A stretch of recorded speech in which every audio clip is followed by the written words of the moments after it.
The other thing he noted, which is a fascinating observation that remarkably has gone completely unquestioned in medical science, is he asked, why are there no intellectual seizures? We know about seizures. People can fall down, they shake all over, or you can have milder seizures where you just move a limb, or your face twitches, or whether you have an abnormal smell or have visual phenomena. But you never start doing calculus when you have a seizure. And you never contemplate justice, and you never contemplate political science. And the question is, well, if large portions of the brain are devoted to higher intellectual functioning, why don't seizures occasionally make you take second derivatives instead of just jerk your arm? And they never, ever do. In 30 years of practice, I've never seen a seizure have any intellectual evocation. And Penfield asked, why are there no intellectual seizures? So his answer as to why he could not find agency by stimulating the brain and why he never observed an intellectual seizure was that the intellect and the will in human beings is not in the brain. It's not material. The brain mediates it, but doesn't give rise to it. The second line of research was that of Roger Sperry, who is a Nobel laureate, was a Nobel laureate working at Caltech. And Sperry studied split brain patients. You may have heard of these people. They're patients who've had surgery in which the hemispheres of their brain are surgically disconnected.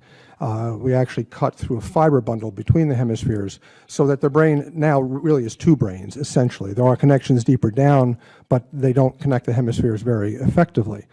And this is done to stop seizures. There are rare kinds of seizures that start in one hemisphere and spread to the other that if you can disconnect the hemispheres, the seizures are much milder and much easier to live with.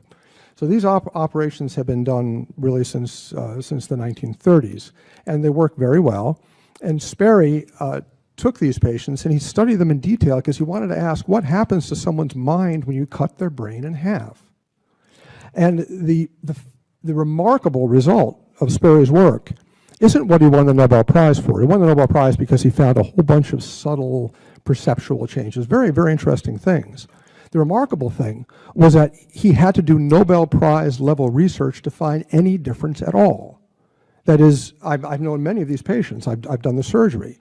These are normal people.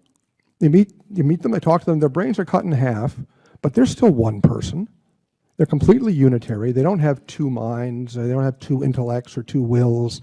None of that. The only differences they have are subtle perceptual things. For example, the left hemisphere is usually the speech hemisphere. And if you have your brain cut in half, only something presented to your right visual field, which is the visual field that your left hemisphere sees, can you speak about. You can't speak about things in your left visual field that your right hemisphere sees because your right hemisphere doesn't have speech. Now, what people do is they'll look and they'll cheat, even unconsciously. So there are perceptual differences, and they're differences that won Sperry a Nobel Prize for figuring out, but they're very subtle. Your intellect, your will, your sense of self is still unitary, even though your brain is split in half. So what Sperry showed, in the same way that Penfield showed, that agency and intellect in human beings is immaterial, Sperry showed that the mind is metaphysically simple. It can't be cut. You can't split the mind, but you can split the brain, but not the